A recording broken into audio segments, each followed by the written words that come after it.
SLBC tunnel పైభాగం కుప్పకూలడంతో 8 మంది కార్మికులు అక్కడే చిక్కుకుపోయారు.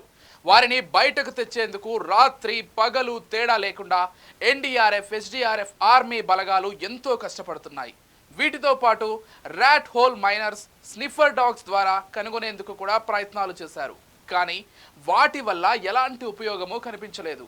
ఎన్ని బృందాలుగా వెళ్ళినా చివరి వరకు చేరుకోలేకపోయారు. అయితే అతి కష్టం మీద ఆర్మీ రెస్క్యూ టీం టన్నెల్ చివరి వరకు వెళ్ళగా ప్రమాద స్థలంలో మట్టి బురద తప్ప మనుషుల జాడ ఎక్కడా కనిపించలేదు.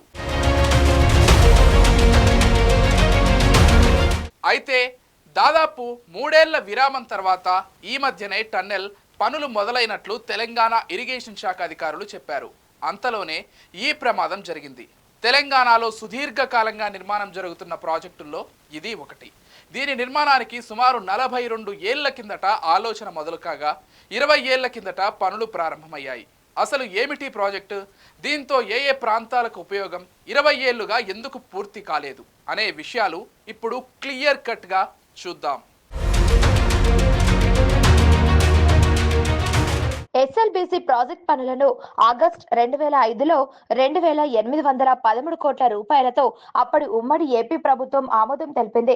ప్రాజెక్టుకు అప్పటి సీఎం వైఎస్ రాజశేఖర్ రెడ్డి శంకుస్థాపన చేయగా 2007లో నిర్మాణ పనులు ప్రారంభమయ్యాయి. ఇందులో దాదాపు 44 కిలోమీటర్ల టన్నెల్ మార్గం నిర్మించడం కీలకమైంది. టన్నెల్ బోరింగ్ మిషన్ తో నిర్మాణ సంస్థ పనులు చేపట్టింది. 2 చోట్ల సొరంగాలు, head regulator, 2 links canals, balancing రిజర్వాయర్లు సహా మరికొన్ని పనులు ప్రాజెక్టులో భాగంగా చేయాల్సి ఉంది. శ్రీశైలం ప్రాజెక్టు ఎగువన మొదటి టన్నెల్ 9.2 మీటర్ల ఎత్తుతో 43.93 కిలోమీటర్లు నిర్మించాల్సి ఉండగా 34.37 కిలోమీటర్లు పూర్తయినట్లుగా ఇరిగేషన్ శాఖ ప్రకటించింది.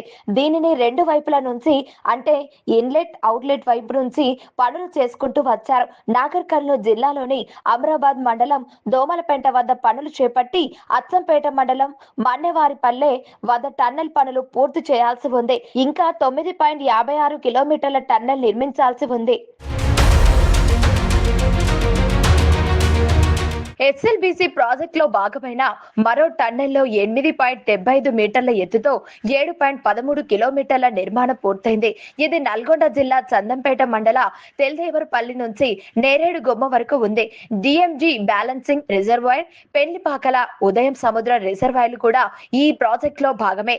ఈ ఎస్ఎల్బీసీ టన్నెల్ ప్రాజెక్టు ద్వారా సుమారు 30 టీఎంసీల నీటిని కృష్ణా నది నుంచి తరలించాలనేది ప్రణాళిక. దీని ద్వారా నల్గొండ, సూర్యాపేట, యాదాద్రి, భువనగిరి జిల్లాలోని 4 లక్షల ఎకరాలకు సాగునీరు అందించాలని ప్రభుత్వం లక్ష్యంగా పెట్టుకుంది. అలాగే హైదరాబాద్ తాగునీటి అవసరాలకు నీటిని తరలించాలని నిర్ణయించారు.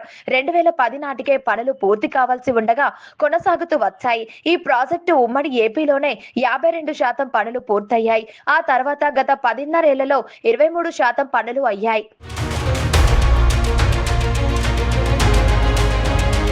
శ్రీశైలం ఎడమగట్టు కాలువ టన్నెల్ కు దాదాపు 4 దశాబ్దాల కిందటే బీజం పడింది. ఈ ప్రాజెక్టు కు సంబంధించి అధ్యయనానికి 1978లో నాటి ముఖ్యమంత్రి చెన్నారెడ్డి నిపుణుల కమిటీ వేశారు. సర్వే చేసి సొరంగం ద్వారా నీటిని తరలించాలని కమిటీ తొలిసారిగా సూచన వేసింది. ఇక మొదట 1980లో అక్కమ్మ బిలం వద్ద సొరంగం నిర్మాణానికి నాటి ముఖ్యమంత్రి అంజయ్య శంకుస్థాపన చేశారు. ప్రాజెక్టుకు నాటి ప్రభుత్వం 3 కోట్ల రూపాయలు కేటాయించింది. ఆ తర్వాత 1983 మే నెలలో ఎన్టీఆర్ సీఎం గా ఉన్నప్పుడు ఎడమగట్టు కాలువ, కుడిగట్టు కాలువకు శంకుస్థాపన చేశారు. తర్వాత 1995లో సొరంగం నిర్మాణం ఆలస్యమవుతోందని భావించి ప్రత్యామ్నాయంగా నల్గొండ జిల్లా పుట్టంగండి నుంచి ఎత్తిపోతల పథకం ప్రతిపాదించి చేపట్టింది ప్రభుత్వం. దీనికి ఎలిమినేటి మాధవరెడ్డి ఎత్తిపోతల పథకంగా పేరు పెట్టి పుట్టంగండి నుంచి నీటిని తరలించడంతో పాటు ఉమ్మడి నల్గొండ జిల్లాకు సాగు, తాగునీటితో పాటు హైదరాబాద్ తాగునీటి అవసరాలకు నీటిని అందిస్తున్నారు. ఇక ఎస్ఎల్బీసీ టన్నెల్ ప్రాజెక్టుకు ప్రత్యామ్నాయంగా ఈ ప్రాజెక్టును నిర్మించినప్పటికీ సొరంగం నిర్మిస్తేనే శాశ్వత పరిష్కారం దక్కుతుందనే వాదన దశాబ్దాలుగా ఉంది. ఎస్ఎల్బీసీ ప్రాజెక్టును 2010 నాటికే పూర్తి చేయాల్సి ఉందని అధికారులు చెబుతున్నారు. ఇప్పటి వరకు 6 సార్లు ప్రాజెక్టు పూర్తికి గడువులు పొడిగించుకుంటూ వచ్చారు. ఇన్లెట్ వైపు టన్నెల్ నుంచి పెద్ద ఎత్తున ఊట వస్తుండటంతో పనులు చేపట్టడం ఇబ్బందికరంగా మారింది. డివాటరింగ్, డీసిల్టింగ్ చేసుకుంటూ పనులు చేయాల్సిన పరిస్థితి. ప్రాజెక్టులో ఊటని నియంత్రించడం చాలా కష్టంతో కూడుకున్నది. ముఖ్యంగా శ్రీశైలం ప్రాజెక్టు సమీపంలో జరుగుతున్న పనుల్లో ఆ నీటిని తోడిపోస్తూ పనులు చేయడం సవాలేనని చెప్పుకోవచ్చు. అయితే పెచ్చులూడి పడకుండా రింగులు ఏర్పాటు చేసి సిమెంటు పూత పూస్తూ పనులు చేస్తున్నారు. అలాగే ప్రాజెక్టుకు అవసరమైన టన్నెల్ బోరింగ్ మిషన్ పలుమార్లు పాడైనట్లు కూడా నిర్మాణ సంస్థ చెప్పింది. మొత్తంగా ప్రాజెక్టుకు ఇప్పటి వరకు 2,647 కోట్ల రూపాయలు ఖర్చు అయ్యింది. గత 10 ఏళ్లలో 500 కోట్లే కేటాయింపులు జరిగాయి. ముఖ్యంగా 2019, 2020, 2021 చూస్తే 3 ఏళ్లలో 10 కోట్ల రూపాయలు మాత్రమే కేటాయించింది. ఈ నిధులు నిర్వహణకు కూడా సరిపోయే పరిస్థితి రాలేదని ఇరిగేషన్ శాఖ అధికారులు ఆరోపించారు.